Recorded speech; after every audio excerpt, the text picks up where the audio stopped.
We're now seeing more political will from the leaders of the European Union. However, will there be enough tolerance on the population's role?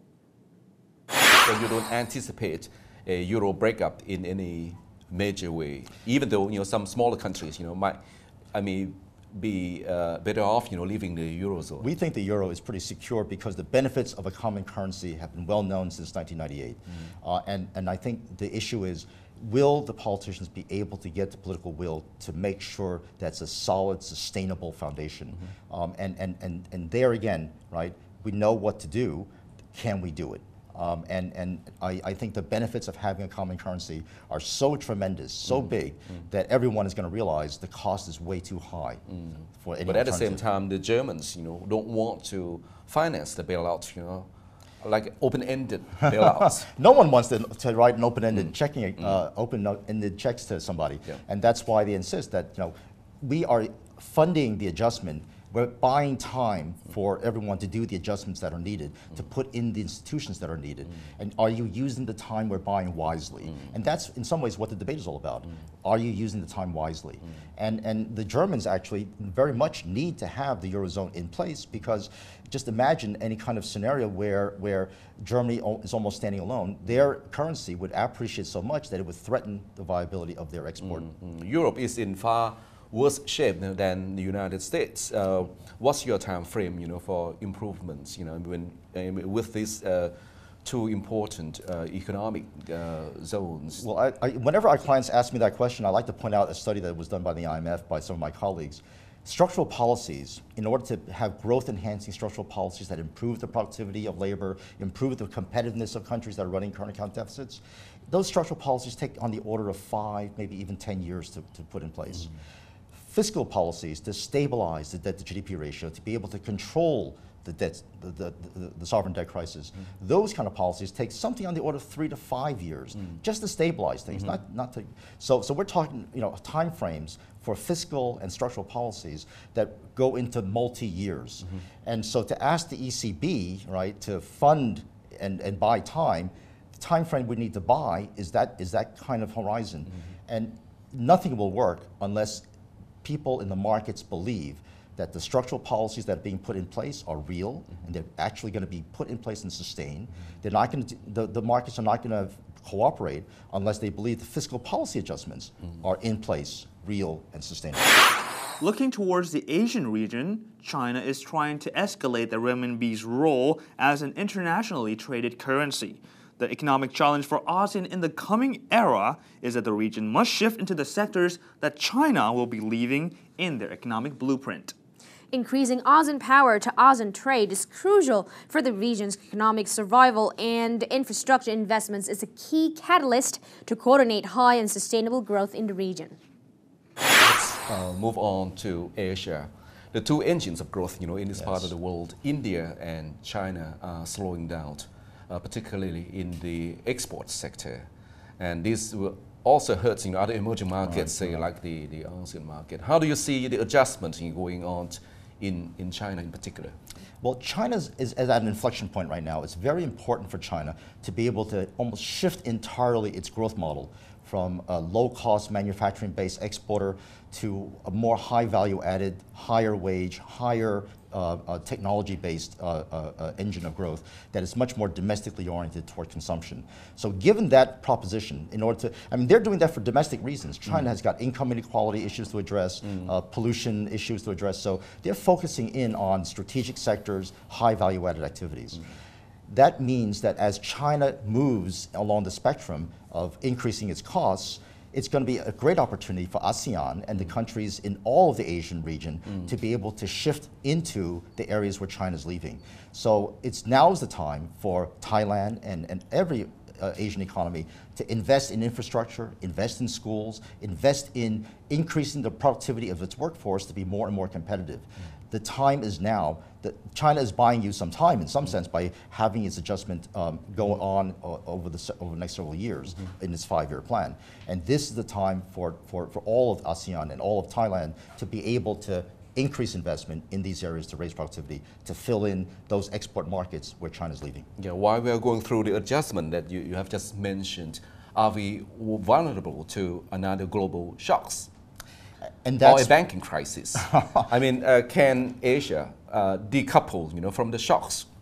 one nice thing about Asia is that if you look at analysis that I talk to our clients about, a euro area shock in the banking system, a credit crunch, would hurt Europe for sure. Eastern Europe, yes, North Africa, but Asia and North America and Latin America will be less affected, much less affected, because the trade links are smaller, the banking links are smaller. So in some ways, Asia is protected because it has not only smaller trade and financial links, but also there are a lot of banks within Asia that are ready to step in and fill the gap, to supply the credit that the European banks are leaving behind. And there's certainly global banks standing ready with dollar funding to be able to fill the role of getting trade, maintaining trade and sustaining trade within Asia and also the rest of the world. The leaders in ASEAN region appear to recognize that they might no longer be able to rely on exports to prop up the economy. So right now they are focusing much more on the infrastructure investment, government-led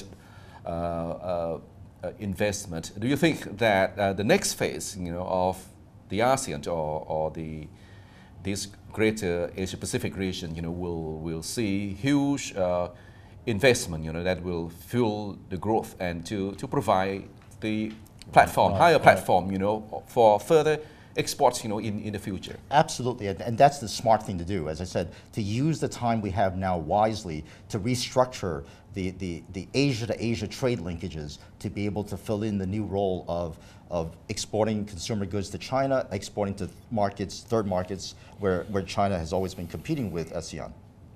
The one thing that we have to make sure of is that we don't waste the time, that the infrastructure investments are positive net present value, as they kind of say. They really are productive investments. And they don't produce roads that go nowhere because you can't get a border dispute resolved. One of the issues of ASEAN and all of Asia is that there's so much potential here. The population has got a lot of the characteristics that are needed for high and sustainable growth. And to be able to coordinate yourselves, to be able to coordinate all of the activities in a way so that you don't bump heads and you really don't move in the same direction. That's the trick. What's the prospect of the internationalization of the renminbi? Because China is very much interested, in having a larger role in the ASEAN. It is now engaging in bilateral swap agreements with a lot of trading partners, including the ASEAN. What's your view there? Right now, I think opening up the capital account is going to be very difficult for China because China's banking system in some ways isn't quite ready for the kind of huge capital flows in and out of China that opening up the capital account would imply. But it has one of the world's largest banks there. It does. And in fact, but look at the... And then you say that it's not ready. Let me give you some evidence. In the post-Lehman era, when China tried to pump credit through the banking system in order to support domestic demand, where did all that credit go? It went into the asset market bubbles of Shanghai and Beijing real estate markets, right? It did not go adequately into the kind of investment projects that are needed to sustain the shift that China's growth model is going. Misallocation of resources. Absolutely. So China is using the time wisely by closing its capital account to make sure it has a banking system that can allocate the resources. Instead of just opening up and freeing the exchange rate, one nice smart thing they're doing is to internationalize the renminbi. They're promoting the renminbi for current account transactions. They're trying to use the current account dealings, right, to be able to keep the renminbi in front of people so that it really can have the opportunity to be an international currency. Now, one thing that China, I believe, should be doing is there's a lot of experience in currencies that try to be international. It just never went very far. Look at the yen, right? I think one thing that China can do is bring in policy advisors of essentially global banks who have the experience of international currency dealings. They know what reserve currencies are. They know what international currencies are. What are the characteristics that make a good currency? And I think those are the kind of advice that the Chinese government can certainly use. So what should be the best advice, for policy makers in the ASEAN or in Thailand going forward? I think going forward, seizing the moment. This is the time to raise the productivity and competitiveness of ASEAN countries. And everyone seems to know how to do it, as you just said before, infrastructure investment, schools, improving the quality of the workforce, improving the political stability of the region. addressing income inequality issues as is being done here in Thailand.